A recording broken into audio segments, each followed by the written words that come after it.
Maoist రహిత భారత్ కోసం కేంద్రం ప్రారంభించిన ఆపరేషన్ కగార్ లక్ష్యాన్ని ఏపీ చేరుకుంది. మావోయిస్టు కేంద్ర కమిటీలో ఏపీ నుంచి మిగిలిన ఒకే ఒక్కడు చెల్లూరి నారాయణరావు కూడా లొంగిపోయారు. Narayanarao alias Somanna Maoist AOB రాష్ట్ర కమిటీ సభ్యుడిగా ఉన్నారు. పీపుల్స్ వార్లో అంచులంచులుగా పలు హోదాల్లో పనిచేశారు. చెల్లూరి నారాయణరావు సరెండర్ పై ఇవాళ ఏపీ డీజీపీ వివరాలు వెల్లడించనున్నారు. పూర్తి సమాచారం మా ప్రతినిధి ప్రసాద్ అందిస్తారు.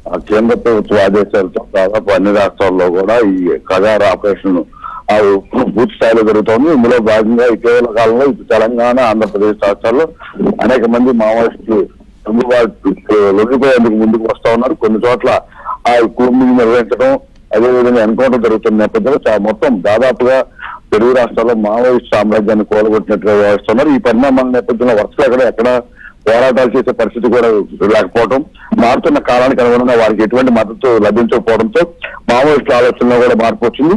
దీంతో ఎంతో దశాబ్దాల కాలంగా మావోయిస్టులు నేతలుగా ఉద్యమాల్లో పాల్గొని చాలా మంది పోలీసులు హతమార్చలో కీలకంగా వ్యవహరించిన అనేక మంది సభ్యులు లొంగిపోతున్నారు. అందులో భాగంగా ఏఓబీ రాష్ట్ర కమిటీ సభ్యుడు చెల్లూరి నారాయణరావు ఈ రోజు ఆంధ్రప్రదేశ్ డీజీపీ హరీష్ కుమార్ గుప్తా లొంగిపోయేందుకు ముందుకు వచ్చారు. ఆయనతో పాటు దాదాపు మరో 10 మందికి పైగా ఇతర రాష్ట్రాల్లో చెందిన వివిధ ఇతర రాష్ట్రాల్లో మావోయిస్టుగా పనిచేస్తూ వివిధ ఆపరేషన్ లో కీలకంగా పనిచేసిన వారు కూడా ఉన్నట్టు ప్రచారిస్తున్నారు. వారికి వచ్చేపట్టు హరీష్ కుమార్ గుప్తా ఈ మొత్తం ఎంతమంది మావోయిస్టులు అంటారు, వారి కార్యకలాపాలు ఏ విధంగా ఉన్నాయి, వారిపై రిమాండ్ ఎంత అంశాలపై కూడా మీడియాకు వివరాలు కల్పించేందుకు అన్ని ఏర్పాట్లు చేశారు. ఇప్పటికే మంగళూరు డీజీపీ రాష్ట్ర కార్యాలయం నుంచి విజయవాడ ఆయన బయలుదేరి చెప్తా ఉన్నారు. మరి కాసేపట్లోనే మావోయిస్టులు మీడియాకు ప్రవేశించడంతో పాటు వారి వివరాలు కూడా వెల్లడిస్తారు.